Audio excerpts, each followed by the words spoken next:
Veja no ICL Notícias, segunda edição.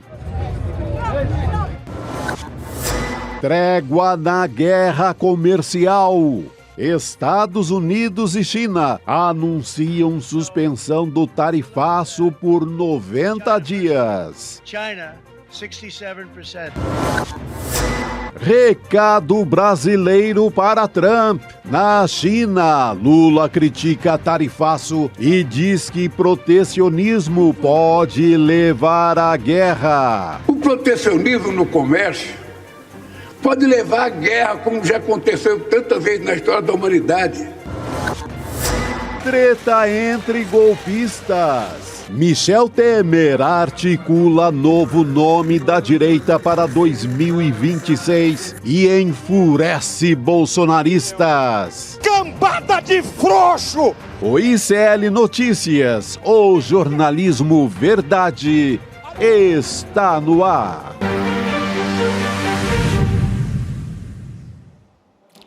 Olá, boa noite, ou melhor, boa tarde para quem for de boa tarde. Seja muito bem-vindo, seja muito bem-vinda. ICL Notícias segunda edição está no ar. Estamos ao vivo em todos os nossos canais do Instituto Conhecimento Liberta, Eduardo Moreira no YouTube, também no canal da Voz Trabalhadora e na sua TV no Rio Grande do Sul, a Pop TV. Chico Sá já está posto aqui comigo? Boa tarde, demais, Gabi. tá Boa volta.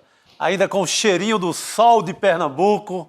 Seja bem-vinda. Ah, é bom demais, né? Vir do sol de Pernambuco, vamos chamar Brasília também. Cheirinho de Heloísa Vilela, em Brasília. Planalto Central. Que saudades dela, Elô, boa tarde. Que saudade, Gabi, você faz muita falta. Ah, vocês Vamos também, lá. gente. Bom demais, ó, o calor aqui. Fui recebida pelo calor. Aqui em São Paulo tá frio, mas o calor do estúdio Tem aqui que ser. daqui Aqui em CL é outra bom parada. demais, bom demais. É outra história. E já vamos chegar falando de Estados Unidos e China, né? É engraçado, eu saí de férias, voltei, a gente continua falando de guerra comercial. Não tem jeito, né? Mas pelo menos agora a gente teve uma novidade nessa história, né? Vamos sair um pouco daquela Andou, né? A história andou um conceptiva. pouco, né?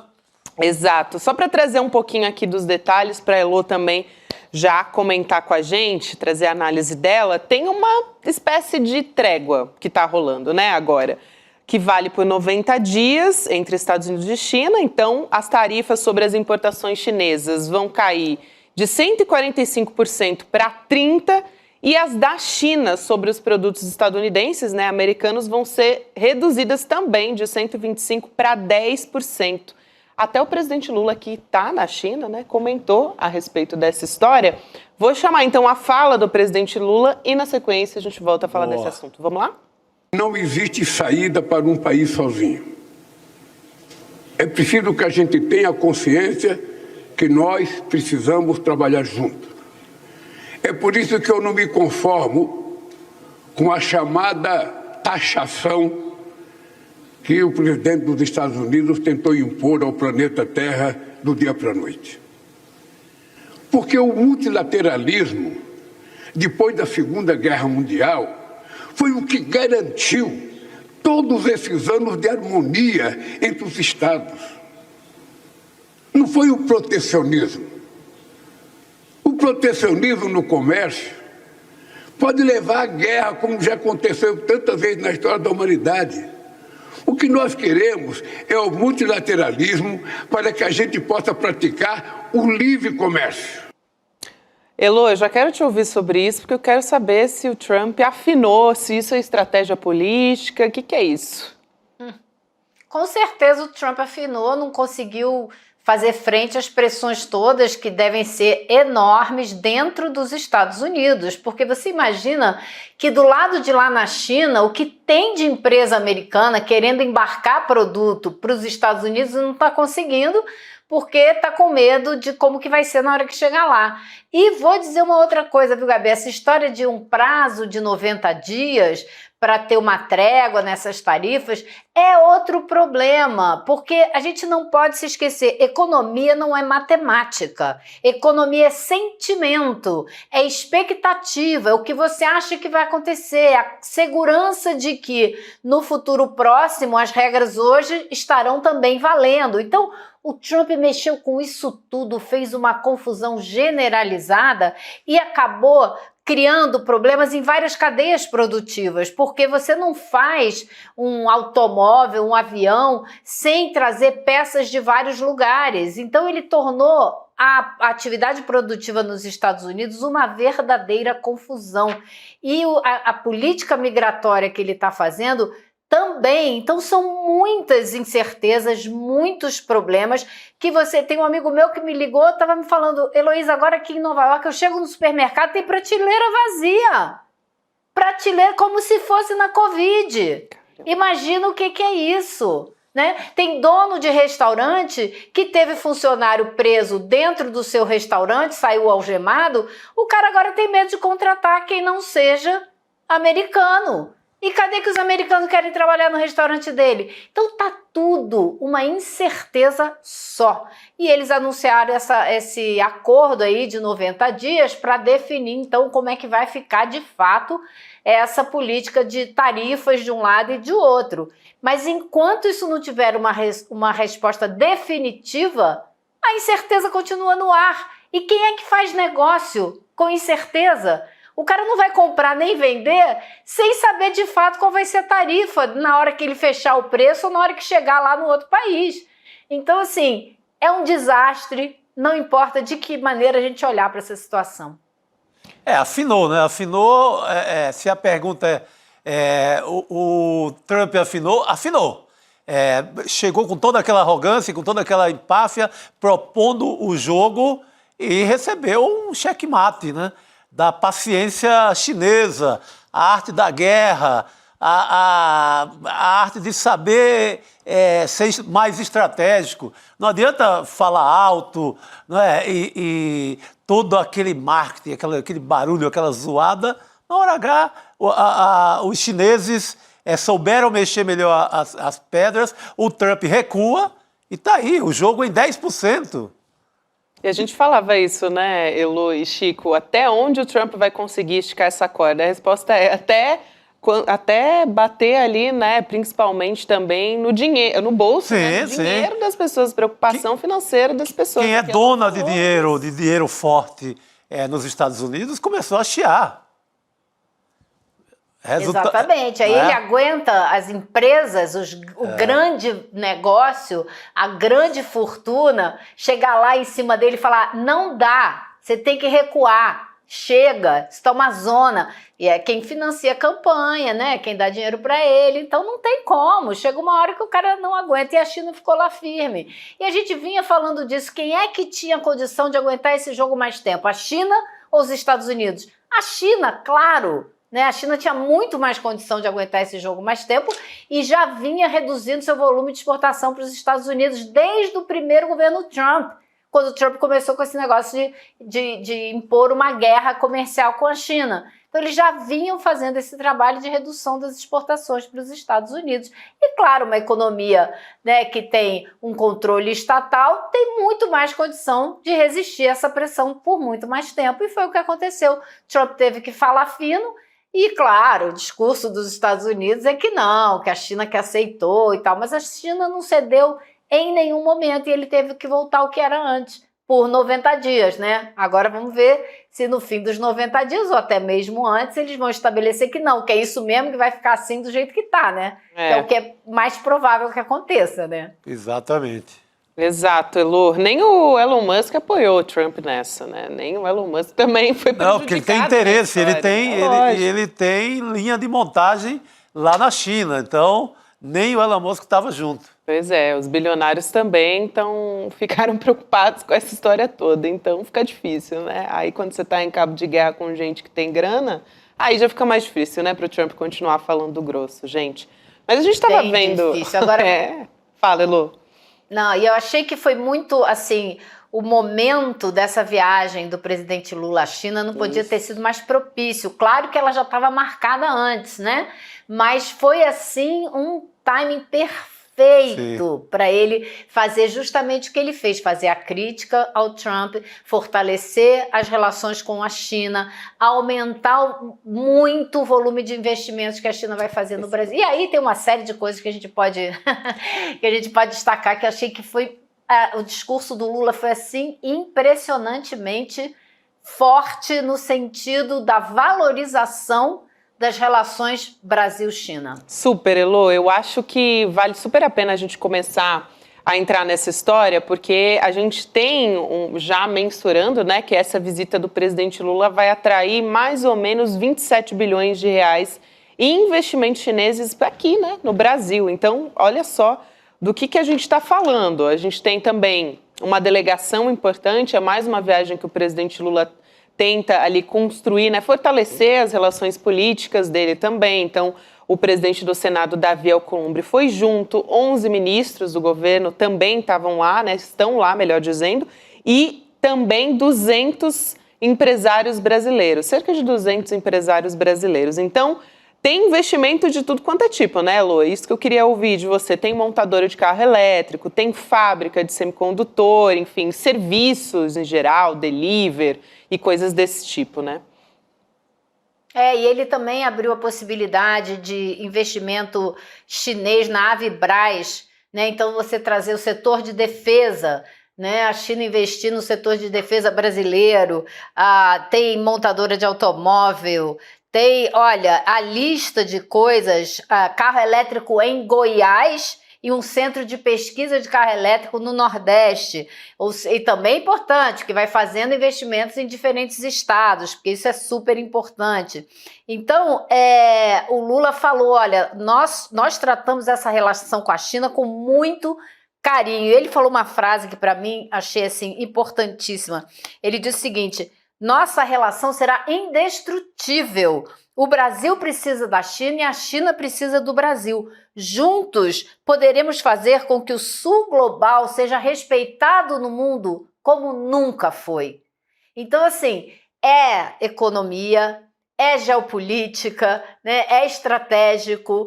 Ele falou também de investimentos na área de refino de minerais críticos, que é um setor assim, essencial para tudo que se faz no mundo hoje de tecnologia de ponta. Né? Então ele quer trazer expertise da China para essa área, o refino de minerais. Também falou na cooperação de satélites de baixa órbita para levar a internet para o país inteiro, ou seja, isso também pode ameaçar o domínio da Starlink, né, do Elon Musk. De novo. Sim. Então assim, o Centro Virtual de Pesquisa e Desenvolvimento de Inteligência Artificial numa tabelinha, numa associação com a Dataprev. Ou seja, tem muitas coisas. Outra coisa que ele mencionou também, que é um projeto muito interessante que está acontecendo no Brasil, que são as 5 rotas de interligação do país inteiro, levando sempre da costa do Atlântico para sair na costa do Pacífico, fazendo toda essa interligação. O Brasil já tem esse desenho das 5 rotas, são rodovias, uma delas é marítima, vai pelo Rio, hidrovia, né, vai pelo Rio o tempo todo, mas o Brasil quer fazer uma ferrovia para sair de Santos e chegar lá no porto de Xangai, no Peru, que a China investiu lá no porto de Xangai, já está pronto. O Xi Jinping, quando esteve no Brasil, foi lá para o Peru inaugurar esse porto. Então, ele quer fazer essa ferrovia, só que o Brasil não tem condição financeira de fazer essa ferrovia. Só o projeto dela é caríssimo. Então, o governo brasileiro está tentando, através do Ministério do Planejamento, que a China faça esse investimento. E aí você imagina, uma rota ferroviária dessa seria, sim, um golaço para o Brasil, e também para a China, porque escoa os produtos do Centro-Oeste inteiro que ela compra muito mais rápido, de uma maneira muito mais eficiente e mais barata, né? Enquanto a Casa Branca fica com chantagem, né? Chantagem de tarifa, chantagem de definir como terroristas organizações aqui do Brasil, ou seja, não tem nada a oferecer. E a China jogando na prática, jogando com recursos. Eu acho importantíssimo essa aliança do Brasil com a China na área de pesquisa, que pode fazer com que o Brasil saia um dia, deixe de ser o fazendão, que só manda soja e minério de ferro, e passe a ser um país do chip e da alta tecnologia. Isso, acho que aí vai ser um avanço histórico. não é? Uma aliança com a China que permita o Brasil avançar em pesquisa e a gente perder essa condição de ser apenas a fazenda modelo que manda soja para o mundo inteiro. Se der esse salto... E o Lula falou disso, Chico. Ele disse que a gente não tem problema de ser exportador de commodities, mas a gente tem que usar esse dinheiro que a gente ganha nas exportações para investir em educação. Sim. Porque olha o que a China fez. Foi assim que a China chegou onde chegou. E por isso a gente quer essa associação com a China para trazer transferência de tecnologia, porque a China, eu acho que eu já contei essa história aqui, que tem um jornalista chinês que veio para o Brasil no começo dos anos... que veio para o Brasil nos anos 80, e o objetivo dele de ter vindo para cá, ele veio com a missão de explicar para a China como que o Brasil tinha deixado de ser uma fazenda de café e se transformado numa potência industrial. E aí agora a gente precisa mandar jornalista para a China para explicar como a China saiu de um país miserável para ser essa potência mundial. E foi com muita transferência de tecnologia que ela conseguiu com os países da Europa e tal. Então o Brasil quer fazer isso com a China também. Quer transferência de tecnologia em algumas áreas essenciais e continuar exportando commodities para a China, não tem problema, mas desenvolver também setores de ponta que o país precisa para poder dar esse salto que você estava falando, Chico. Muito interessante, eu achei principalmente essa parte que a Elô estava falando, né, desse projeto de ferrovia, que eles estão chamando de ferrovia bioceânica, né? Então é realmente tecnologia de ponta, num contraponto a toda essa ofensiva, enfim, de ódio e também não só de ódio, né, mas que vai contra também economicamente o próprio país, o que Donald Trump está fazendo, enfim, cerco contra as universidades que estão deixando de ter dinheiro, a gente perseguido o tempo todo. Então, no fim das contas, o saldo está sendo esse. Muito boa essa observação. Não, o pôquer mesmo, dizem que o pôquer é também uma invenção chinesa, né? Assim como o macarrão e outras coisas. A China inventou um bocado de coisa, inclusive o pôquer que o Trump acha que joga, quem joga são os chineses, sabe? Com paciência e estratégia. Não adianta esse barulho todo sem estratégia nenhuma. Não havia Elô, não havia uma grande lógica, uma conta feita, um estudo. Muita gente tentou, né, até entender se existia alguma lógica por trás, o que o Trump está tentando fazer, no fim das contas não existia, era só barulho. Era igual o programa que ele faz, era meio aprendiz ali, né, o programa que consagra o Trump como celebridade nos Estados Unidos. Era um aprendiz, não era um plano estudado, estratégico. O que ele queria, a gente sabe que era reduzir a dívida americana dos Estados Unidos, mas o plano dele, ele precisava fazer um plano direitinho para poder reduzir essa dívida, né? Então, os chineses, não vai ser em cima da China que ele vai fazer isso, não deu certo. Agora, achei muito interessante como o presidente Lula também incorporou no discurso dele termos que a China fala sempre. Quando a China fala do comércio exterior, das relações, ela sempre fala do jogo do ganha-ganha. E o Lula usou exatamente essa expressão nesse discurso que ele fez, que é uma proposta de ganha-ganha, não é ganha-perde, né? Não tem um lado vai ganhar, outro vai perder, que é como o Trump quer fazer e que voltou a chamar e tratar o Brasil e a América Latina inteira literalmente de quintal dos Estados Unidos. Então, dessa maneira, não dá para ter uma relação bilateral, produtiva, saudável, né? E que traga benefícios para todo mundo. É impossível. Exatamente, Elô. Quem também usava essa expressão ganha-ganha, né? Muito bom, né? Porque o Itamaraty está muito ligado, né? E o presidente Lula também muito atualizado. Quem usava muito ganha-ganha é o Geraldo Alckmin, né? Cobri muito a política do Geraldo Alckmin em São Paulo. Ele usava isso o tempo inteiro. Virava até, assim, meme, né? Que eu acho que nessa época ainda, né? Nem se falava meme ainda, mas era uma piada que rolava. Piadinha. Uma piadoca, exato. Ô, Elô, mas a gente está falando do presidente Lula, ele voltando aqui para o Brasil, tem mais uma questão aí. Ele está levando 11 ministros junto com ele e tem uma possibilidade de conversa com o ministro novo, né? Que seria o Guilherme Boulos. Essa história saiu na Andréa Sadi, na Globo News, né? Ela contou que ele, que é deputado pelo PSOL hoje, o Guilherme Boulos, está cotado para a Secretaria-Geral da Presidência da República e ele iria para o lugar do Márcio Macedo. E o Márcio Macedo ele iria para a presidência do IBAMA, se isso tudo rolar mesmo, mas o Boulos, ele já foi, obviamente, na imprensa foi tentar confirmar essa história com o Boulos e ele disse que, olha, eu não recebi nenhum convite formal, foi uma sondagem e tal. Mas é uma possibilidade, né? A história é para valer. O Boulos, óbvio, vai negar. A história é para valer. Vai negar, mas o dirigentes do pessoal não negam mais a essa altura. É para valer, né, Lu?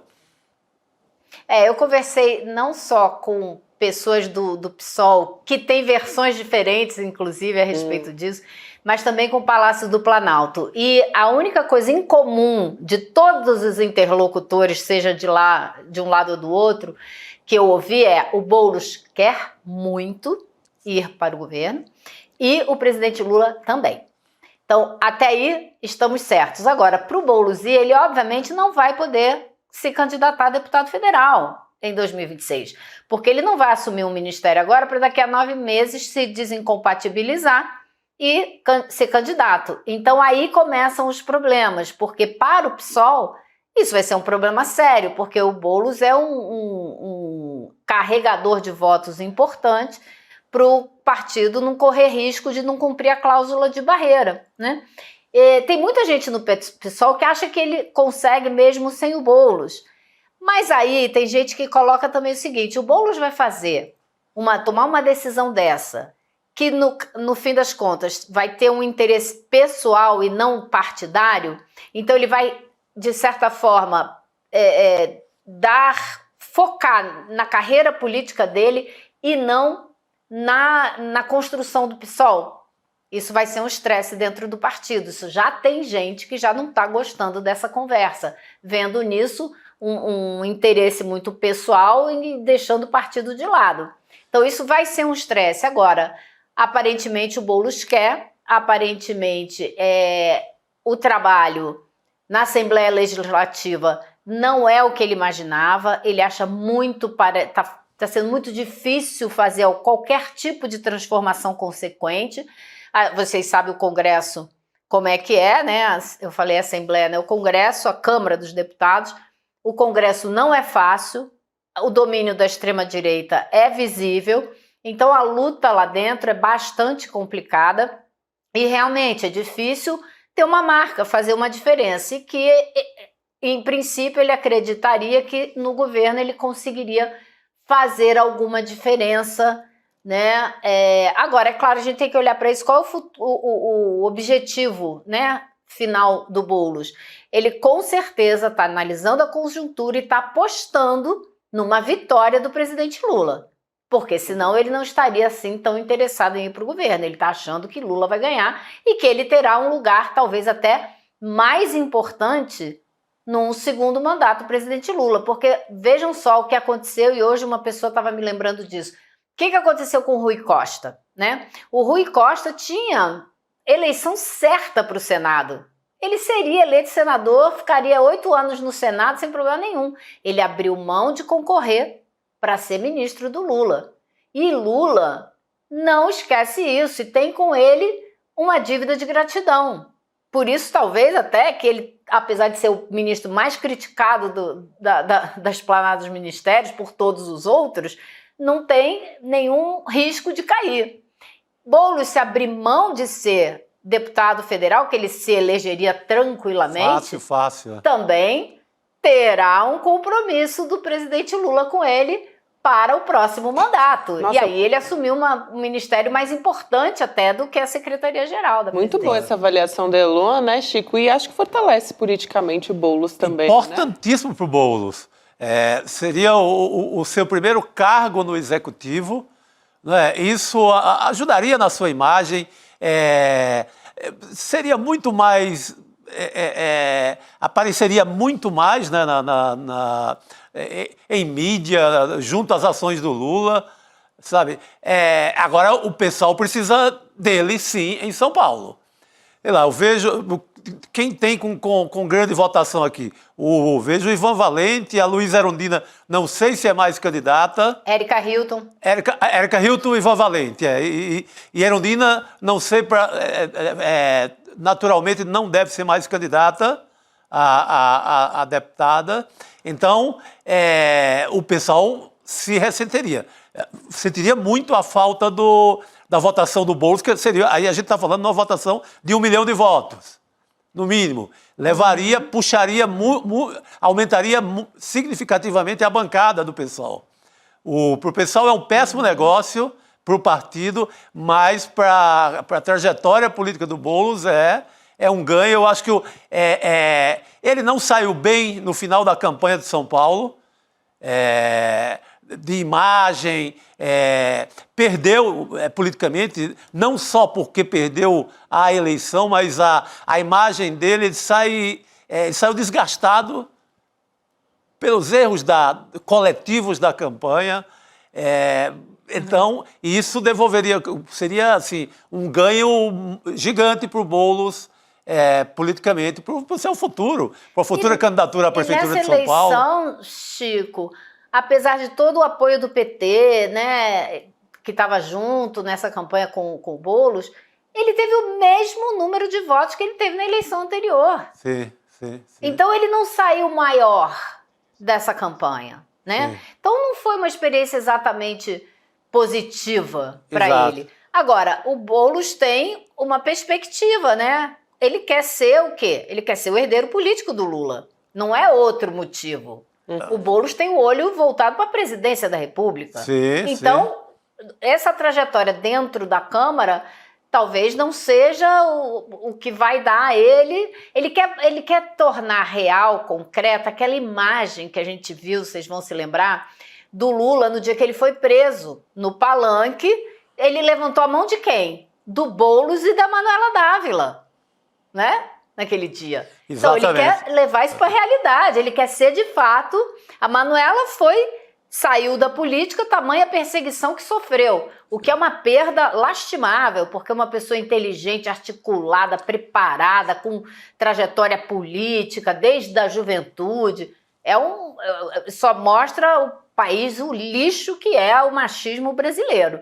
Mas o Boulos também estava lá, Lula levantou a mão dele, então ele tem essa perspectiva. Eu acho que isso é inegável, né? Quem também era do PSOL de São Paulo, né, que se elegeu e foi para o ministério, foi a Sônia Guajajara também, né? Sim. No passado, enfim, foi assumir um ministério bem simbólico na época. O Rodrigo Viana, que daqui a pouco vai estar aqui com a gente, estava soprando aqui que o Ivan Valente e a Luísa Erundina não devem ser candidatos. Pois é. Então, duas. Aquilo que a gente mais necessidade ainda do nome do Boulos. Então, vai ser um drama dentro do pessoal. Mas o Boulos repetiria o Lula até nessa questão. O Lula nunca teve muito saco para o parlamento. O Lula foi deputado federal, constituinte, no que deu na Constituição de 88. Teve um grande papel ali ao lado de Ulisses, Mário Covas e outros líderes, para citar só a bancada de São Paulo, mas nunca teve saco para aquele cafezinho interminável do Congresso, para aquele jogo de varejo, que tem que conversar com um, com o outro e redigir um projeto e tentar emplacar. Nisso ele é muito parecido também, assim, de perfil com o Lula. Elô, eu queria aproveitar aqui para trazer uma outra história. É uma apuração que saiu na Folha de São Paulo a respeito do José Dirceu. E segundo a apuração da Folha, eu vou trazer os detalhes sobre essa história aqui. O Dirceu era um dos alvos de assassinato do Plano Punhal Verde Amarelo. A Folha está dizendo aqui, o César Feitosa, o repórter que assina a reportagem, que o Dirceu ele era o Juca naquela lista de codinomes que foram usados pelos golpistas nesse plano de assassinato no plano. Então, acho que o pessoal se lembra dessa história, né? O Jeca era o codinome utilizado para o presidente Lula, o Geraldo Alckmin, o vice, era chamado de Joca. Então, tinham também outros ministros que estavam dentro desse alvo, né, de plano de assassinato, o Alexandre de Moraes. É com base nas investigações da Polícia Federal que vem essa apuração da Folha de São Paulo. Mas como é que é essa história, Lô? Porque já tinha sido ventilado isso antes, é isso mesmo? Olha só, eu não sei se é isso mesmo, mas eu vou te dizer o seguinte, eu não consigo acreditar que seja, porque, assim, o Zé Dirceu, ele não estava próximo do grupo que ia fazer a transição, ele não estava próximo do presidente Lula, ele não era visto como uma pessoa que assumia algum ministério. E se você olhar o trabalho da Polícia Federal e da PGR, o nome dele não aparece em nenhum momento como um dos investigados da ABIN, a ABIN do Alexandre Ramagem. Então eu acho muito esquisita essa história, não consigo acreditar que o tal do Juca fosse o Zé Dirceu. Eu acho que tem alguma coisa estranha nisso aí. Meu instinto me diz que tem algo estranho. E a falta do nome dele, a ausência do nome dele entre os alvos da ABIN paralela me levam a crer que pode haver algum engano aí, algum tipo de, sei lá, um balão de ensaio, uma notícia que não é bem uma notícia, não tem nenhuma pessoa, né, assumindo essa informação, a matéria é toda feita com fontes que teriam dito o quê, então não sei, eu fiquei com o pé atrás com essa notícia aí, viu?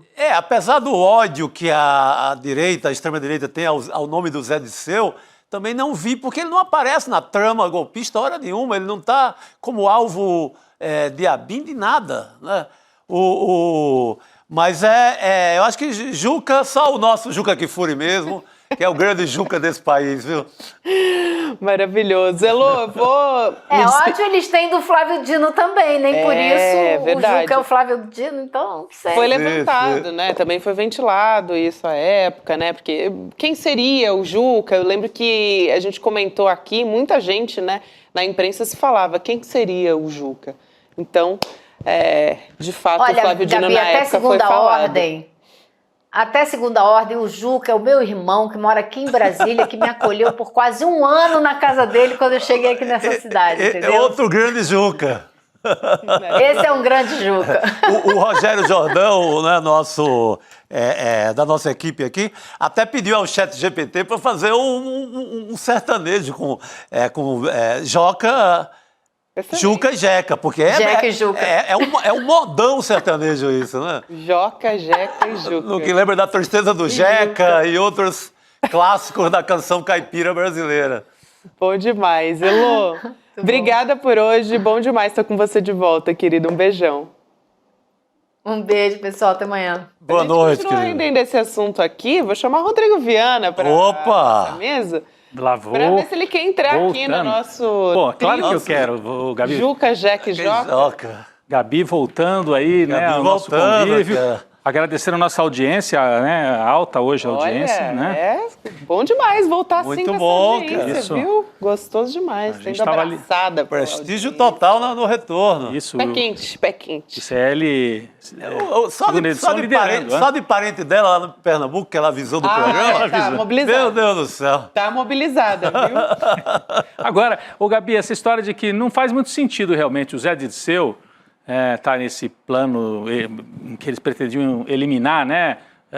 Alexandre de Moraes, Lula, Alckmin, até aí faz sentido político, apesar da barbárie que significa. Mas o Zé Dirceu, quem acompanha a política, sabe que não estava no núcleo central da campanha do Lula, longe disso, estava cuidando da vida, estava tentando se salvar juridicamente, né? Aliás, vamos dizer assim, nesse núcleo bem próximo ao presidente Lula, hoje ele não está tão próximo, né? Discutindo esses temas do governo. É um nome importante para a militância do PT, sem dúvida.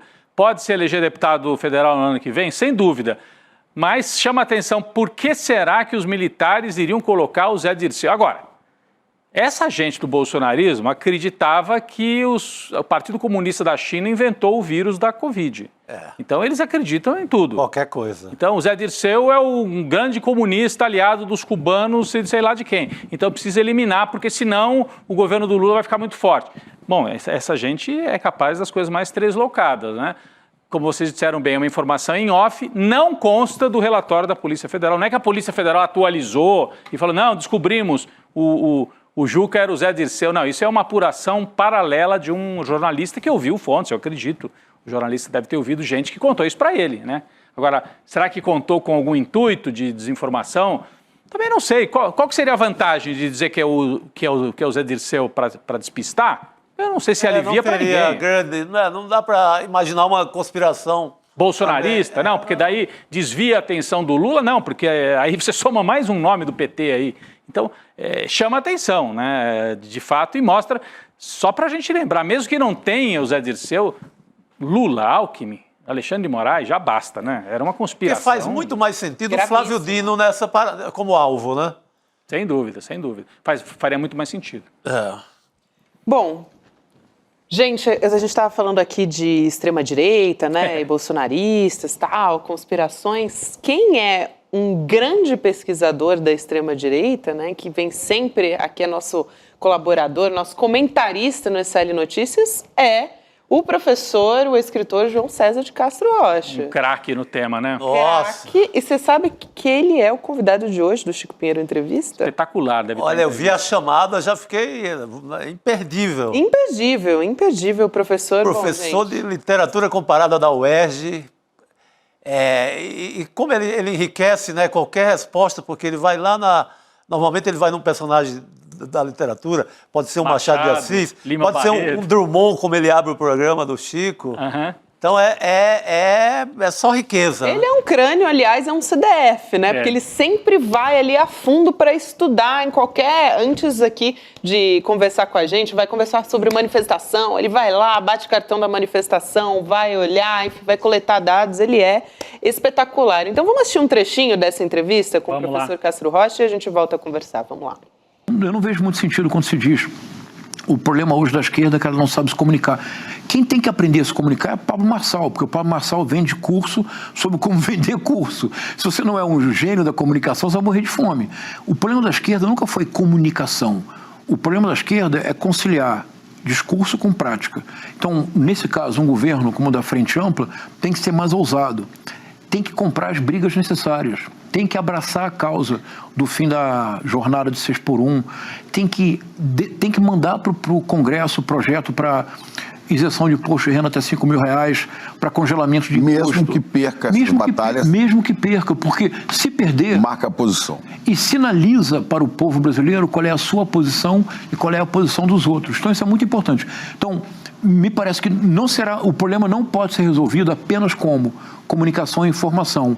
A comunicação e a informação tem que estar dentro de um contexto mais amplo. Nesse contexto mais amplo, é preciso um pouco mais de ousadia por parte do governo.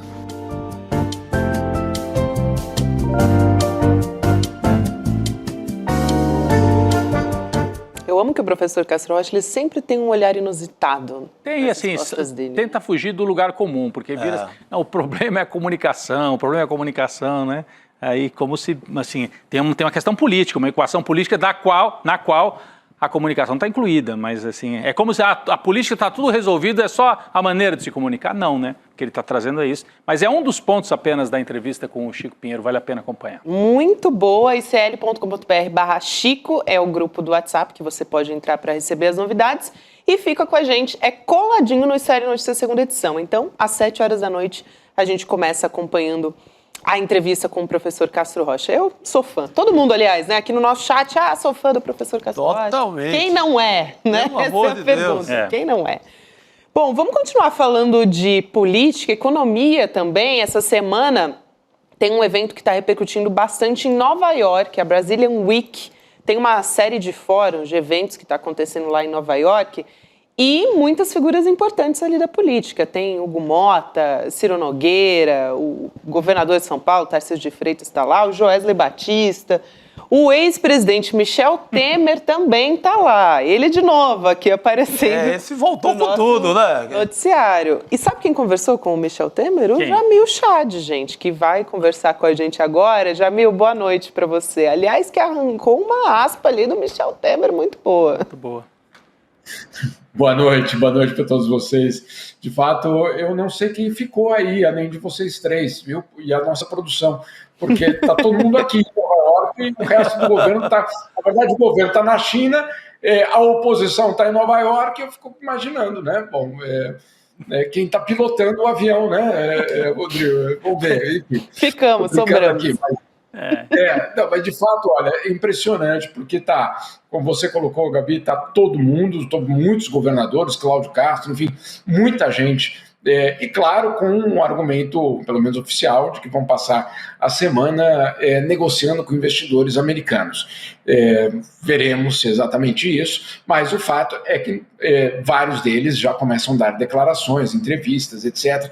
Hoje mesmo tem um jantar com a participação de representantes do governo de Donald Trump, então vamos ver aí o que vem também desse jantar em relação, o primeiro talvez grande evento entre o governo Donald Trump e não o governo brasileiro, mas a oposição, né, brasileira, não só Eduardo Bolsonaro, mas realmente aqueles que estão em alguns postos de poder. E eu conversei com o ex-presidente Michel Temer, justamente, em primeiro lugar, sobre a relação entre Brasil e Estados Unidos, e ele insiste que é uma relação sólida e que não deve ser uma relação entre duas pessoas, como ele disse, entre Donald e o Luiz Inácio, né? Deve ser, obviamente, uma relação entre duas instituições, a presidência brasileira e a presidência americana.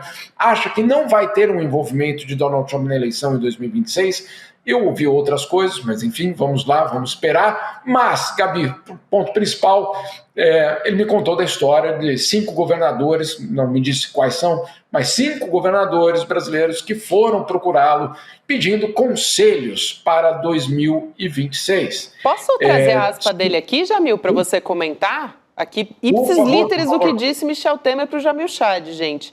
Ele disse o seguinte: o que eu proponho é que vocês, ele está falando, governadores da direita, tá? Vocês, governadores da direita, que procuraram o Michel Temer para conversar, apresentem um programa para o país e lá na frente verificam quem vai ser o candidato. Sei que todos vocês são ligados ao presidente Bolsonaro.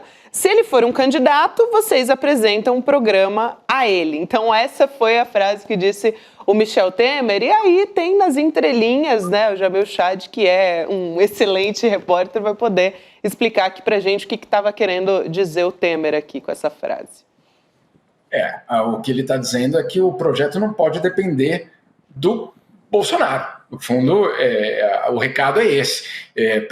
A direita, segundo ele, precisa ter um projeto para depois saber se Bolsonaro vai poder ser candidato ou não, se de fato existe alguma chance de ele ganhar mesmo, se ele, vamos assim, reverter a inelegibilidade dele. Ou seja, o que Temer está dizendo é que pode existir uma direita sem Bolsonaro. É isso que ele está dizendo, né?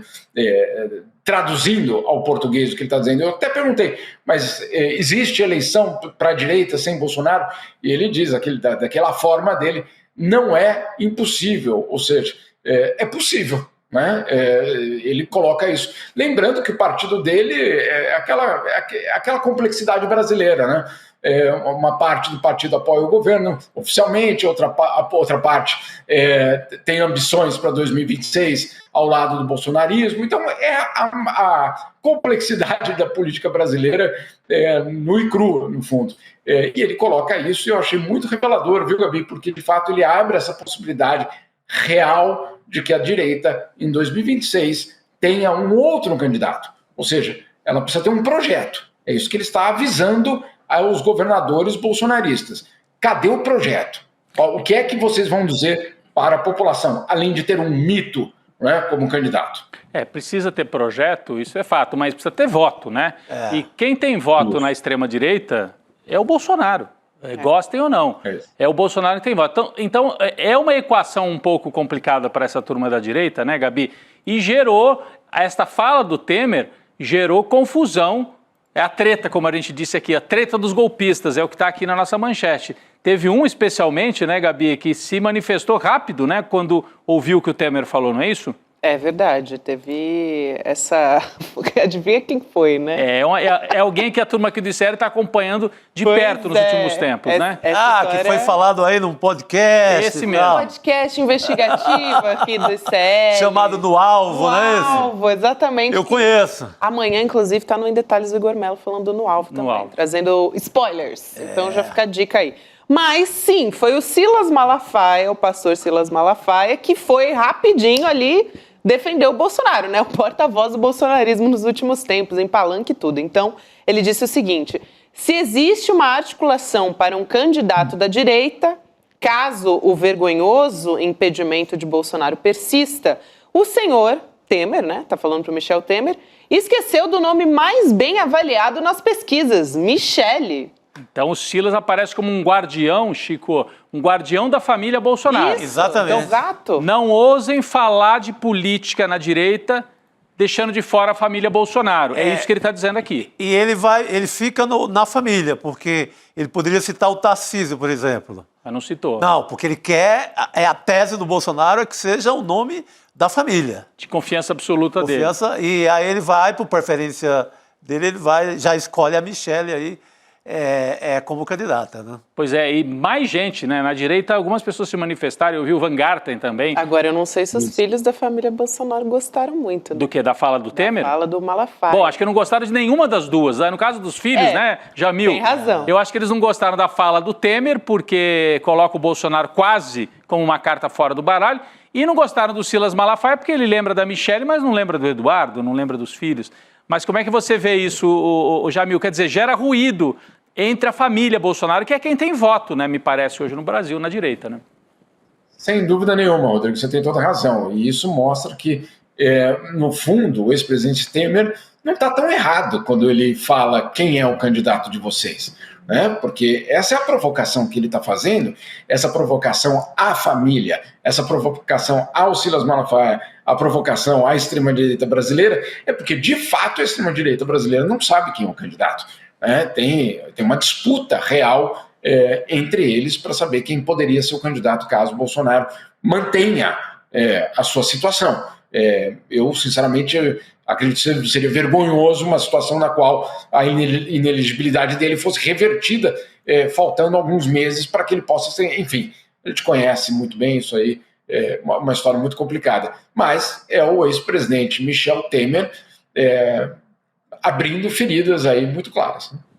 Tem um comentário aqui da nossa comunidade, Isonel Bischoff, dizendo: estou torcendo pela briga, nesse caso aí da Mas briga. o Temer está no jogo mesmo, assim, ele conversa com o Zema, com o Eduardo Leite, sabe, ele está tentando ali o que seria, não é mais terceira via, porque eu acho que só tem um nome forte aí, fora do Bolsonaro, que é o Tarcísio.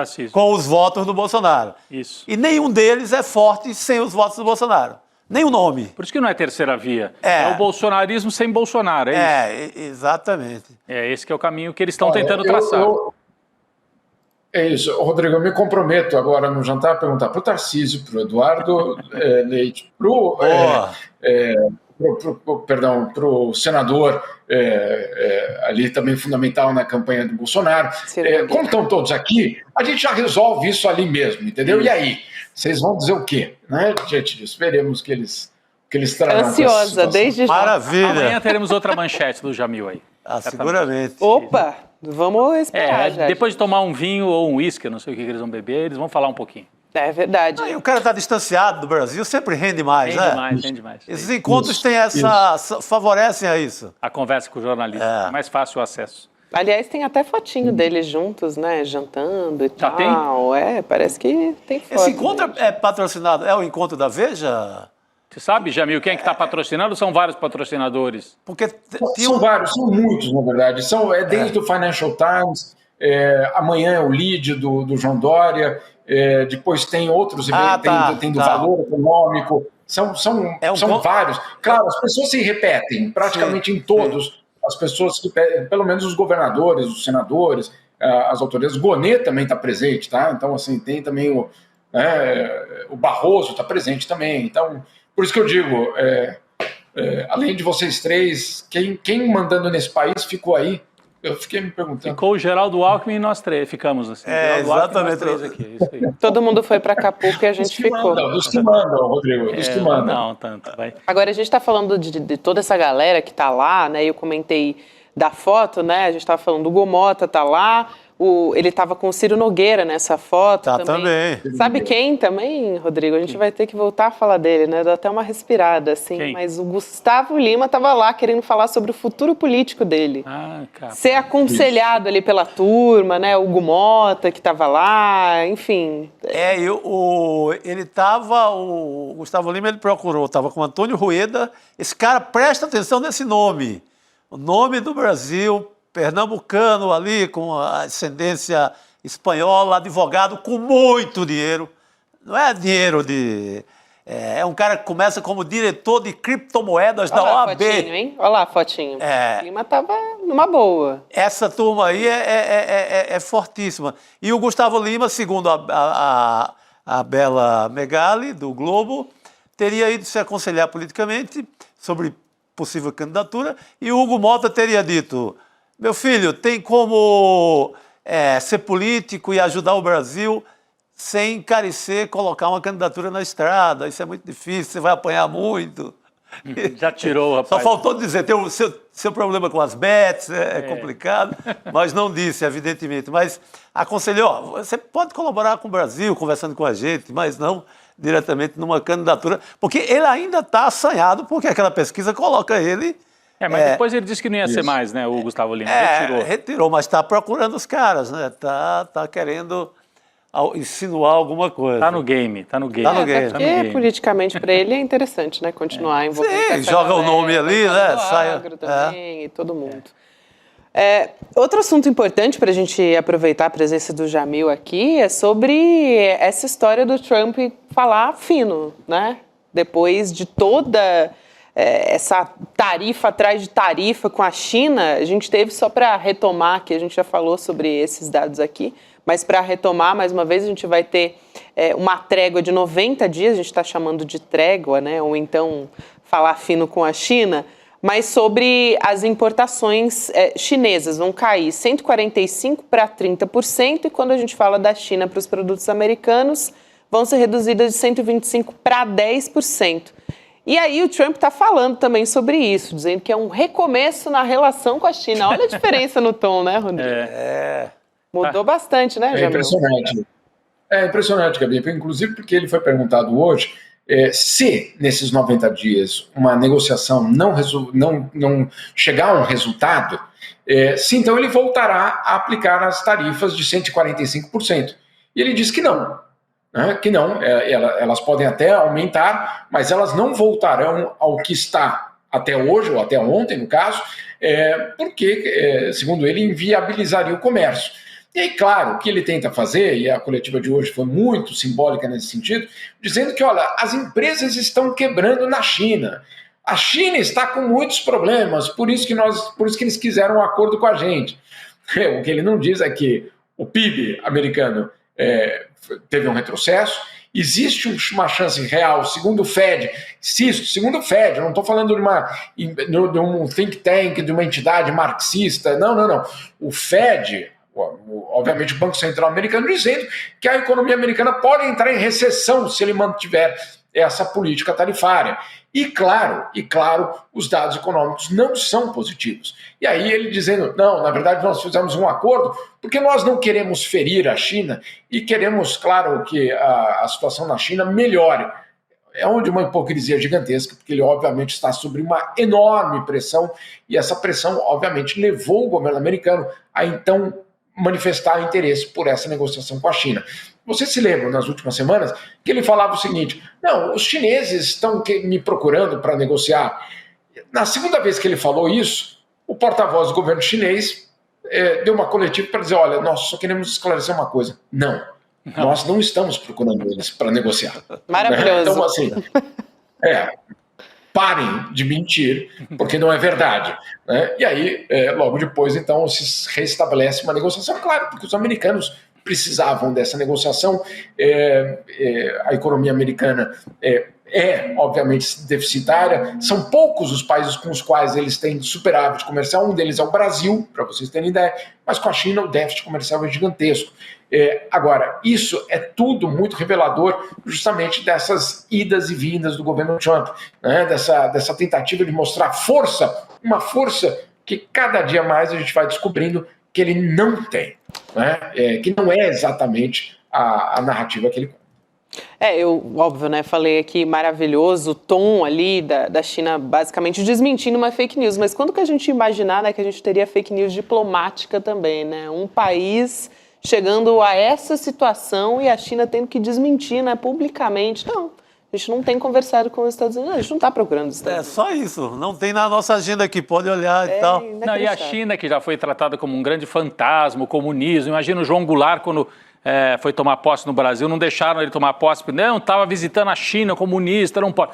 Hoje a China é sinônimo de estabilidade, de previsibilidade, de seriedade até no trato, na negociação. Você pode não gostar, não gostar, mas conversa normalmente. Não é essa bagunça que é o governo dos Estados Unidos, que o presidente aparece com um cartaz escrito as tarifas, uma cartolina, depois apaga tudo. Então, passa uma imagem realmente de que está na decadência, né? Essa imagem que se passa. Uma decadência perigosa, porque montada em cima de um arsenal nuclear jamais visto, né, Gabi? Boa observação, inclusive, é bem preocupante. Tem também outras preocupações, lógico, né, relacionadas ao governo Donald Trump.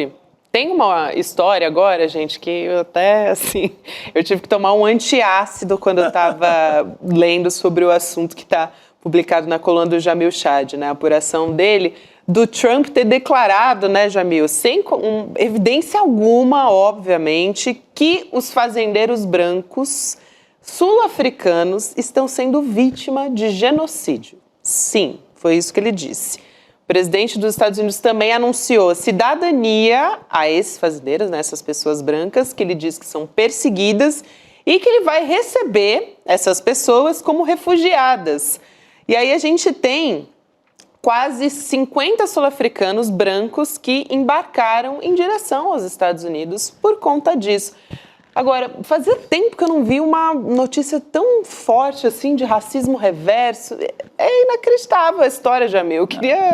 Só lembrando que o Elon Musk é sul-africano de origem, né, de uma das famílias mais ricas da África do Sul. Sim. Então, talvez tenha tido um dedinho do Elon Musk nessa operação, mas realmente é escandaloso isso. Mas deixa o Jamil falar que ele publicou isso. Surreal.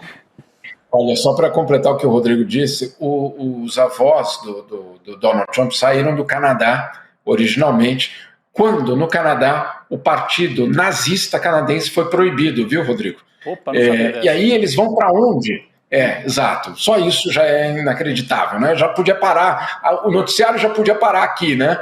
Mas não, vamos continuar. Aí eles saem do Canadá, quando então o partido nazista canadense é proibido, e se identificam com um projeto que nos anos 50 estava estourando na África do Sul, do apartheid. Né? Então eles desembarcam na África do Sul para basicamente fazer parte desse projeto. Bom, esse é um capítulo, depois a gente um dia volta nele. O que aconteceu? No primeiro dia do governo Donald Trump, ele basicamente fechou o país para todos os refugiados. Não estou falando, gente, de imigração. Nós estamos falando de refugiado. O que é o refúgio? O que é o pedido de asilo? Quando um cara está no Afeganistão, na Síria, na Palestina, no Congo, em tantos lugares do mundo, e por uma questão de violência, de guerra, obviamente de um desastre humanitário, ele pede então para sair daquele país e entrar num outro país para sobreviver. Né? Então esse é o refugiado. Essas são as pessoas que são consideradas como refugiados. No primeiro dia do governo Trump, ele decide então interromper, acabar com a recepção, o acolhimento a qualquer refugiado. Só para a gente ter uma ideia, tinha 100 mil pessoas na fila, já aprovados para entrar nos Estados Unidos nessa condição. 100 mil. Tá? Então acabou, não entra mais ninguém e ponto final. E aí, no meio do decreto, ele diz o seguinte: salvo quando dois elementos são cumpridos. O primeiro deles é de interesse do governo americano. E dois, que não representem um problema para a violência local.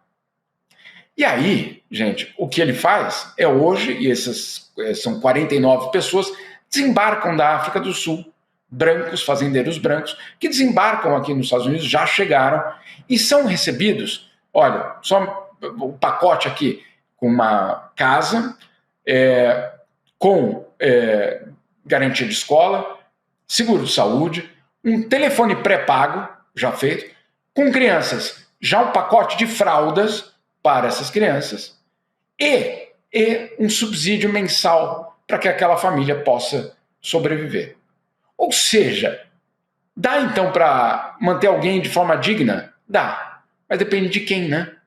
Quem são essas pessoas? São, obviamente, os africanos, os sul-africanos, que na África do Sul ainda 20, 30 anos depois do fim do apartheid, ainda a concentração de riqueza e principalmente de terras está nas mãos dos brancos, da minoria branca, e o que a África do Sul tenta fazer é justamente uma distribuição de terra. É uma reforma agrária que a África do Sul tenta fazer. E aí o que Donald Trump está dizendo é que isso então viola o direito dessa população branca que está sendo alvo de um genocídio. E por isso então ele acolhe essas pessoas. Resumindo a história, nós fechamos as fronteiras para o mundo, para os refugiados do Congo, do Afeganistão, da Síria, etc, etc, etc, mas nós abrimos a nossa fronteira aos brancos fazendeiros, que são, obviamente, heranças, basicamente, de um sistema primeiro colonial e depois do apartheid. Não tem como explicar essa história a não ser com esses dados, que são fatos. Eu não estou aqui nem fazendo análise do que isso significa, mas é chocante. Não há outra palavra para descrever isso. Jamil explicando pra gente o inexplicável, né? Realmente, parece que a gente não cansa de surpreender, né, com a antipolítica do Donald Trump, é inacreditável. Jamil, obrigada demais por sempre estar de olho, né, e trazendo essas novidades, enfim, lamentável, né, essa história, mas obrigada demais pela sua apuração e a gente se vê em breve, né, querido? Com certeza, daqui a pouco. Boa noite, querido. Valeu, obrigado. Olha, essa eu não estava esperando não, viu?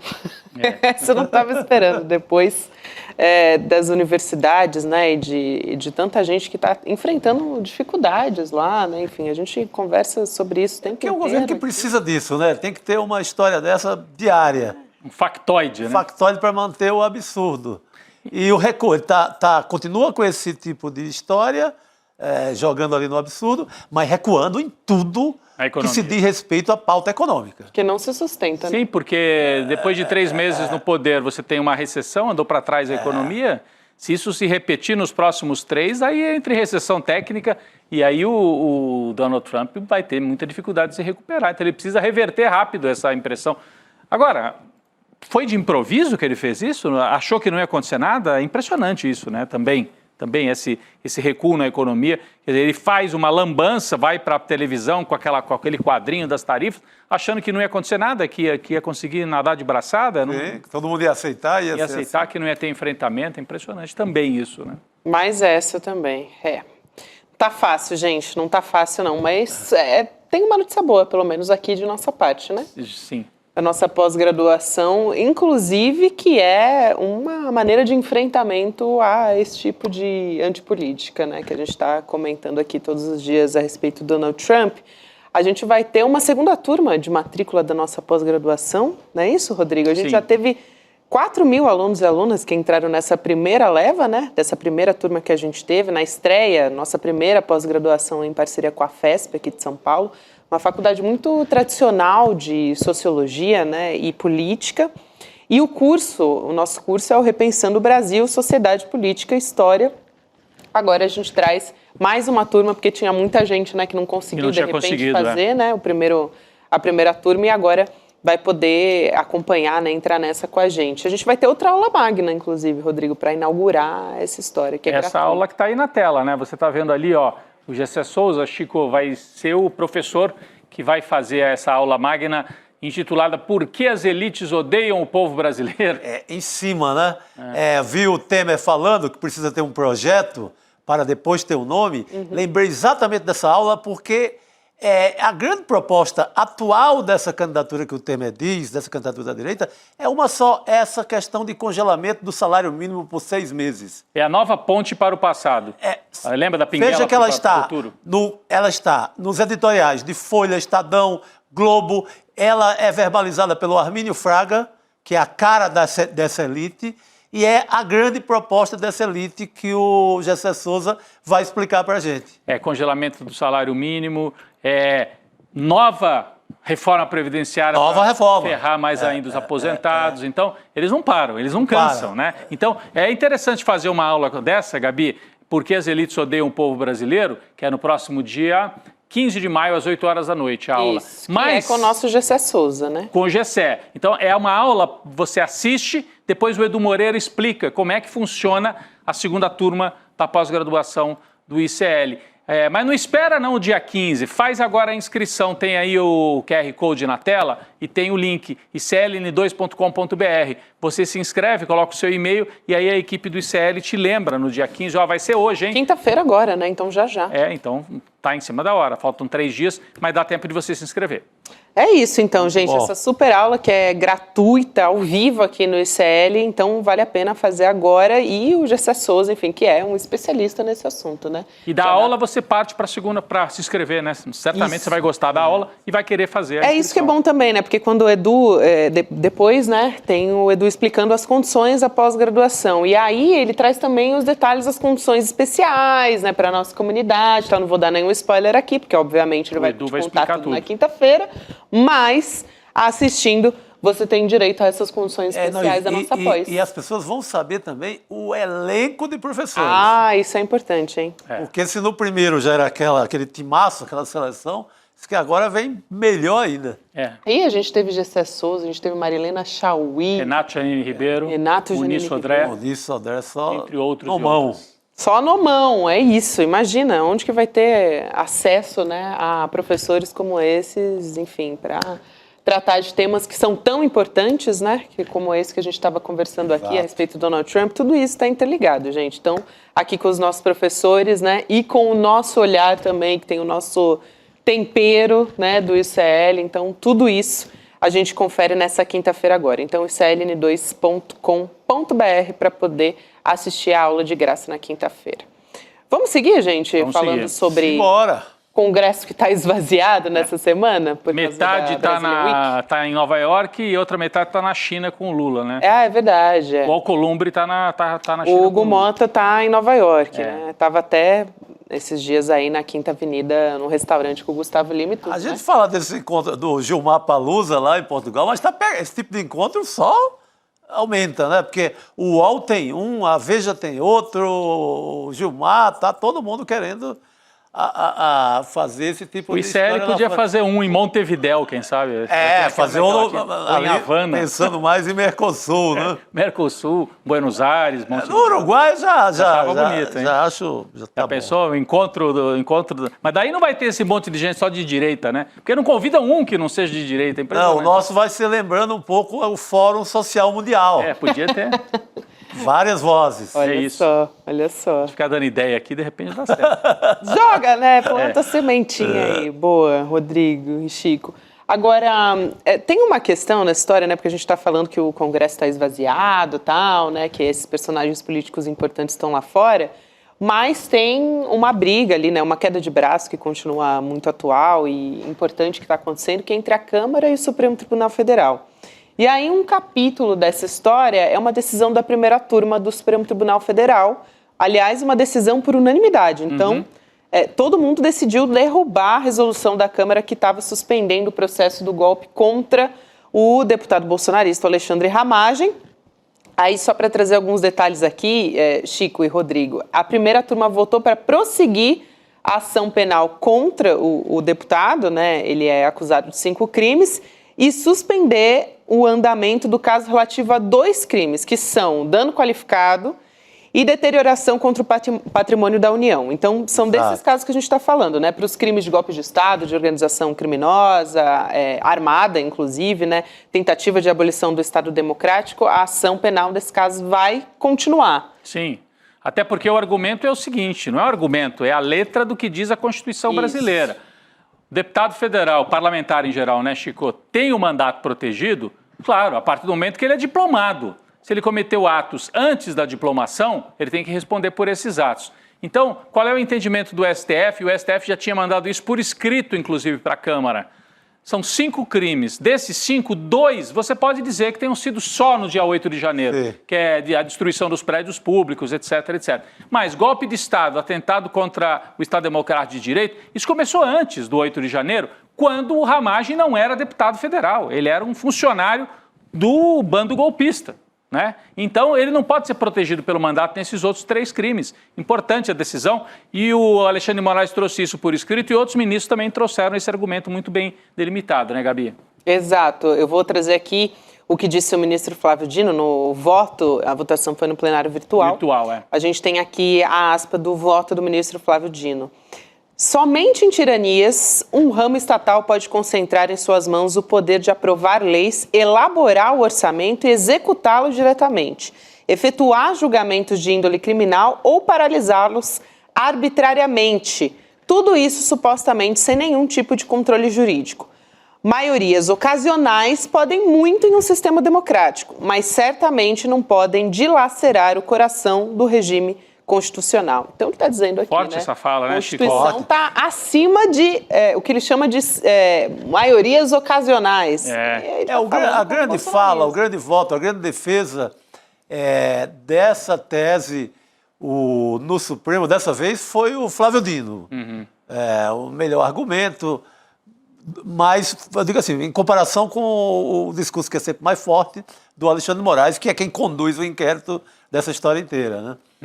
Agora, se puder colocar na tela de novo a fala do Flávio Dino, a Gabi chamou a atenção para o fim, né, em que ele diz que maiorias ocasionais não podem impor mudanças, não podem desmontar a Constituição. Mas eu chamo a atenção para ali o comecinho também, porque muita gente na extrema-direita diz que existe uma tirania do Supremo Tribunal Federal no Brasil. É verdade. Eles usam esse argumento. Sim. O Flávio Dino está devolvendo o argumento e dizendo o seguinte: somente em tiranias, um dos poderes consegue concentrar tanto quanto o parlamento brasileiro tem concentrado. O parlamento deveria elaborar leis, aprovar leis e fiscalizar o executivo, que é o papel do parlamento. Mas ele tem feito mais que isso. Ele tem executado o orçamento, o que não é atribuição do parlamento. Tá aí, ó, o Flávio Dino colocou, ó, só numa tirania, um poder, o parlamento, concentra tanto assim como aprovar leis, elaborar e executar o orçamento diretamente. Ele está se referindo às emendas parlamentares. Então, o parlamento já tem um poder, que esse sim é garantido, que é elaborar as leis. Aí ele tem um poder que ele usurpou, que é de operar o orçamento com as emendas, inclusive secretas. E agora ele quer efetuar os julgamentos criminais, parar os julgamentos, ser poder judiciário também. Então, se alguém está operando na base da tirania hoje no Brasil, é um setor do parlamento e não o Supremo. Esse é o argumento do Flávio Dino, que eu acho importante também. Argumento muito certeiro, né? Eu acho que uma das maiores maldições que a gente herdou nos últimos tempos é toda essa história do poder do Congresso executar orçamento. Aí entrou o orçamento secreto, entrou a farra das emendas PIX, os caras ganham tudo na eleição, fazem 1 milhão de prefeitura, tiraram do governo, do Planalto, tiraram do Executivo um grande poder, esvaziaram muito o poder no Brasil, de quem é eleito para ser presidente. Sim. Então agora está irrigando base eleitoral. E isso é uma operação política que veio logo após o golpe praticado. Lembram? Eduardo Cunha foi um dos operadores do golpe. Eduardo Cunha com Michel Temer, que a gente estava falando dele agora aí. Michel Temer, Eduardo Cunha, dentro aí entra Arthur Lira e consolida isso. Consolida. Né? O Eduardo Cunha começou e depois o Arthur Lira completou essa história do parlamento tirar poder do executivo na hora de executar o orçamento. Quando eles fizeram, lembram? A ponte para o futuro. Por isso que o Temer fala, a direita precisa de um programa. Quando ele estava para dar o golpe contra a Dilma, o Moreira Franco e o Temer apresentaram o projeto para o futuro, que era uma pinguela para o passado, mas que era privatizar, fazer reforma da Previdência. Eles avisaram ali o que iam fazer. Por isso que o empresariado, a burguesia, apoiou o golpe. Né? Então, e fazia parte do golpe empoderar o parlamento, porque o parlamento está bem organizado com a Faria Lima, com os interesses do mercado financeiro. O executivo nem sempre você controla. Tem um líder popular, às vezes, que consegue confrontar o mercado financeiro, mas no parlamento está tudo mais dominado. Então faz parte do projeto que eles implantaram depois do golpe contra a Dilma e que está aí ainda. Impressionante. Está aí ainda, valendo. E agora a gente tem essas figuras, né, também querendo entrar para a política, né, como o jantar que a gente trouxe a imagem agora há pouco, né? Eu estava até querendo saber quem é quem naquela foto, Gabi. Do Centrão ali, a gente tem o Ciro Nogueira, né? A gente pode colocar aqui na tela mais uma vez essa foto. A gente tem o Gustavo Lima na parte de baixo ali, ó, no destaque Esse é o Gustavo esquerdo. Lima. Aí em cima tem o Ciro Nogueira. Tem o Rueda que está ali. O Rueda é o de camiseta branca do lado esquerdo. Exatamente. E de pé, né? O Rueda que é presidente do União Brasil, por isso que eu falo que ele é cheio de poder. Antônio Rueda, né? Ele não tem mandato, mas ele é um desses... No poder do lobby de Brasília, o nome do Rueda hoje é um dos mais fortes. Ele montou essa federação, né? É uma figura sem mandato, que tira do Luciano Bivar o partido. Eles tiveram umas cenas de novela, porque o Rueda acusa o Bivar de incendiar a casa dele lá na praia em Porto de Galinhas, lá no litoral de Pernambuco. Então, mas essas figuras que mandam no país, que estão aí gastando um pouco de dinheiro em Nova York. E montando um projeto para a direita brasileira que eles gostariam que fosse comandado pelo Tarcísio, mas está difícil de convencer o Jair Bolsonaro. Curiosamente, né, a família Bolsonaro não está nesse encontro. Só para quem chegou agora, essa foto que nós mostramos, as pessoas devem ter perguntado do que essa foto mesmo faz parte da comitiva da direita brasileira participando desse encontro, essa série de encontros lá em Nova York. Como é que tem um nome isso aí, né? Brazilian Week. É o Brazilian Week. É o Brazilian Week. Devia ser... Tem figuras, né, relacionadas à política, economia, mercado, exatamente, né? E nessa foto, acho que a gente vai colocar mais uma vez ali na tela só pra gente ver, que eu acho que a gente estava explicando. E o Temer tá lá também, né? O Temer tá, mas é curioso que não está a família Bolsonaro. Nesse encontro não tá. Nesse encontro. Porque Eduardo Bolsonaro tá morando lá. Não foi convidado, será? Né? Me chama a atenção. É realmente, explicitamente, uma tentativa da direita se organizar por fora do bolsonarismo, a partir de Nova York, o que diz muito. Esse encontro vai servir muito para isso. Serve muito para isso. Estão fazendo as articulações Mas lá. é curioso, né? Eu achei curioso o presidente da Câmara dos Deputados aparecer publicamente na foto, né, desse encontro. Ou tem aparecido já umas notas aí falando também que há o interesse do Hugo Mota, não para agora, mas há um sonho presidencial aí tentando em construção. Semente. Sendo rapaz jovem, etc e tal, presidente da Câmara. Mas ele tem que passar pelo governo da Paraíba primeiro, corre aí a boca tem que ganhar o governo da Paraíba. Foi ele quem aconselhou Gustavo Lima nesse restaurante. Ele estava dando os conselhos políticos. Que é melhor, você colabora de outro jeito. Gustavo Lima pode participar de festa em barco, né? Quando ele foi participar. Com o ministro do Supremo. Do Supremo e tudo. Com o Supremo, com tudo, né? Já diria uma certa pessoa aí que apareceu no nosso noticiário hoje também. É isso aí. Agora, gente, a gente está falando aqui da primeira turma do Supremo, né? Tribunal Federal, da decisão que a gente trouxe agora há pouco. Tem uma outra também que saiu, além da ação do Ramagem, né? A respeito da Carla Zambelli, né?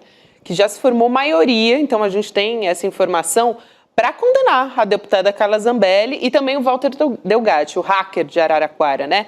Pela invasão, né? Por invadir os sistemas do Conselho Nacional de Justiça. Eles estão respondendo por invasão de dispositivo informático e também por falsidade ideológica.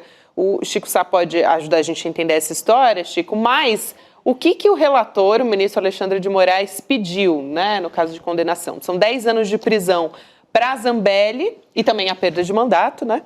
E o Delgatti, o hacker de Araraquara, seria uma pena de 8 anos e 3 meses de prisão. Então, a gente tem um 4-0 agora pela condenação e pelo cheiro da coisa, né? A gente já teve os votos do ministro Alexandre de Moraes, Flávio Dino, Cristiano Zanin e Carmen Lúcia. Falta só o Fux para a gente saber se vai ser uma decisão por unanimidade, né? Na verdade, esse julgamento começou na sexta-feira. Na sexta a gente já tinha 2 votos a 0, né? Pela condenação da Zambelli e do hacker. E no fim de semana se consolidou, né, Gabi e Chico? Então, quer dizer, é uma notícia que ela começa a aparecer na sexta, mas durante o fim de semana, e por isso que a gente está atualizando hoje aqui para vocês. Estou achando alta a pena do hacker. 8 anos. É muito alta em relação a... Por que ele faz isso? Ele faz isso porque ele é contratado pela Carla Zambelli, uma parlamentar com mandato, vive de dinheiro público. O hacker é um terceirizado aí na parada, contratado. Vamos contratar o rapaz que ele sabe entrar nos sistemas, ele já está em fama lá do tempo da Vaza Jato. Então, ele é um contratado. Eu acho a importância dele, importância técnica. Ele jamais faria isso se não fosse um contrato. Ele esteve lá junto com o PL, a Carla Zambelli, o Valdemar e o Bolsonaro, na tentativa também de mostrar que as urnas seriam frágeis, violáveis. Ele foi contratado nessa boiada toda aí. Acho que 5 anos aí, olhe lá, viu? Na verdade, a Carla Zambelli é que foi, por assim dizer, o cérebro dessa operação. Ela é quem pensou essa operação toda. Então, a cana braba mesmo tinha que ser nela. É verdade. Agora, é incrível como não sobra nada pro Valdemar, né? Valdemar Costa Neto foi poupado no caso da... Ele está respirando aliviado. Está respirando. Porque a Polícia Federal indiciou, quando chegou a PGR no caso do golpe de Estado, tira o Valdemar, coitado, tirou o Valdemar. Acho que é uma operação política, uma escolha política, né? E nesse caso aqui, a Carla Zambelli, o hacker e tal, mas o Valdemar também não responde, né? Então, quer dizer, ele está conseguindo escapar ileso aí também desse caso. Mas parece que o advogado do hacker falou, né, Chico? Falou. É o Ariovaldo Moreira, o advogado do Delgatti, ele falou com a Globo News, e a gente tem essa aspa que é interessante, viu, o que ele falou. Olha Vamos só, ver. para o pessoal prestar atenção aqui no que disse o Ariovaldo Moreira, o advogado do Delgatti. Ele diz aqui, abre aspas, o que foi dito pelo Walter Delgatti desde a CPI dos atos golpistas, ele sempre usou o mesmo discurso. Ele sempre disse que estava amando de Carla Zambelli e ele sempre apontou que esteve com o ex-presidente Jair Bolsonaro. Ele está falando aqui, ex-presidente Jair Bolsonaro. E o que passavam para ele é que Bolsonaro sabia de tudo, fecha aspas. Sabia de tudo. Ele esteve na cozinha lá do Bolsonaro, comendo lá um cachorro-quente com ele, no Palácio da Alvorada. A Carla Zambelli leva o hacker lá. A Carla Zambelli, esse é um crime tão premeditado que ela se fotografa, ela faz ali uma selfie com o Delgatti, num posto de gasolina, numa estrada, ela exibindo o hacker. Olha aí quem a gente contratou. Como um troféu, né? Agora nós vamos entrar nas urnas, agora nós vamos arrebentar. Então, é um crime tão premeditado por parte dela que... É surreal a gente ainda falar em perda de mandato. Isso não ter acontecido ainda. Ela devia ter perdido com aquela foto, já seria suficiente, sabe? Só para lembrar quem está olhando, ela não está sendo julgada pelo caso em que ela ameaçou matar, né, uma pessoa na véspera da eleição. Com uma arma em punho. Com uma arma em punho. Ela está sendo julgada pelo caso da invasão hacker. Ao CNJ, né? Ao CNJ.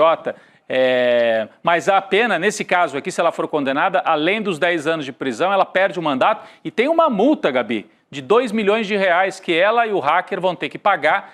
Na sexta-feira eu até comentava, a Zambelli consegue, faz uma vaquinha aí com os extremistas amigos dela e paga. Agora, o hacker Delgatti já vivia numa Bolsonaro pior. Podia pagar para ela, né? Que personagem da história do Brasil esse hacker, né? É um personagem ele salva o Brasil... Na Vaza Jato. Na Vaza Jato, quando ele desmonta uma tramóia sem fim entre procurador e juízes, né, entre juiz e procuradores. Ele desmonta a grande farsa do Brasil, que era a farsa para tirar Lula do jogo, e desmonta meio sem querer, porque ele estava ali tentando ganhar um troco na internet. Também. Ele não estava nem afim de nada político. Aí ele entrega a Manuela Dávila, o material, a The Intercept Brasil publica o material, revira, muda toda a história do país, aí depois ele é contratado pela Carla Zambelli, pelo Bolsonaro.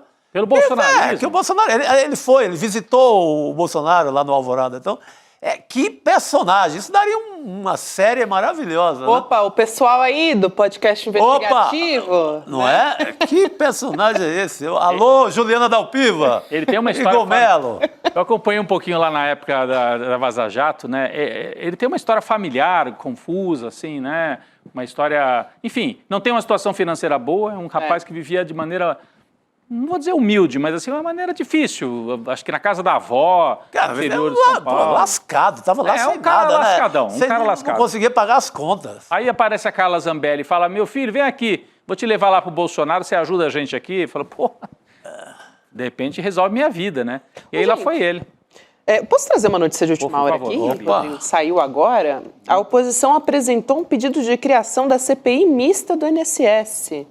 Prevendo uma comissão, né, com senadores, deputados e tal, para investigar esse desvio do dinheiro dos aposentados e pensionistas, né, que, enfim, foi revelado pela Polícia Federal. A gente falou longamente sobre isso aqui, né, gerou queda de ministro e tudo. Mas foi um pedido apresentado pela oposição, olha só, deputada Coronel Fernanda e pela senadora Damares Alves. Vão querer colocar no colo do governo federal, né, Rodrigo? Se fosse governo, eu toparia isso, porque é igual aquela do 8 de janeiro.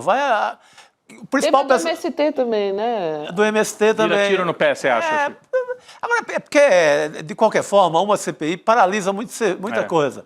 Paralisa as votações importantes, etc. Por esse aspecto, o governo tem razão. Mas a gente só tem personagem, o careca do INSS. Pega hoje, sai uma foto dele numa carona com o Bolsonaro numa motocicleta daquelas. Sim. Onyx Lorenzoni recebeu via offshore dinheiro do INSS.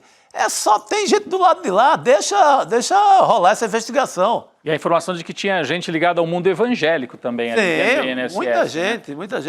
E exército. Tinha muitos militares no INSS. O Bolsonaro encheu de militar lá e militar operou um bocado de história. Os personagens que eu conheço dessa história, no Ceará já apareceu lá um império de uma funerária que tem muita grana, também com viés bolsonarista. Então, não há o que temer por parte do governo, não há personagem com cara de governo nessa história. É que CPI sempre pode virar, né, um palco para a produção de conteúdo de rede social. E né? Paralisa né, votações importantes. Mas do ponto de vista de temor do governo... Investigação mesmo não vai ter nada.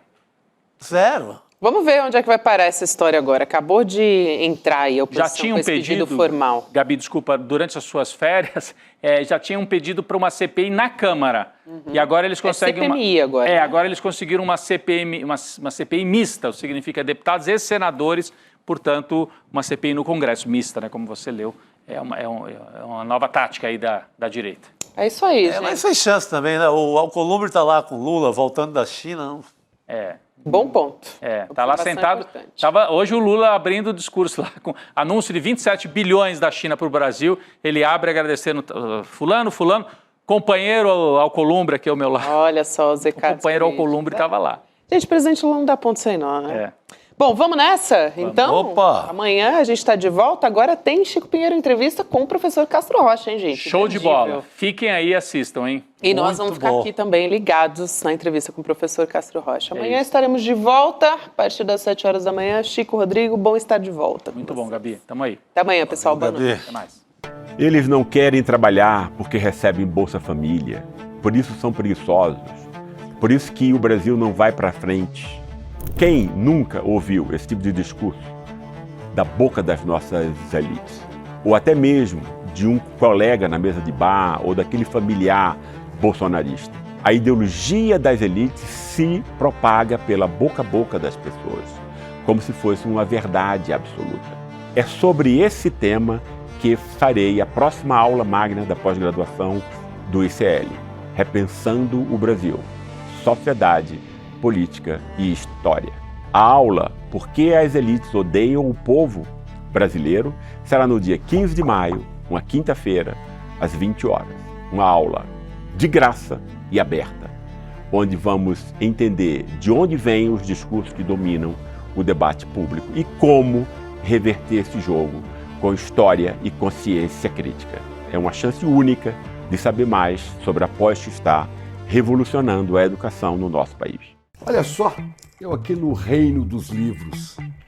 Há mais de 150 anos, o poeta Castro Alves recomendava: bendito que semeia livros, livros a mancheia.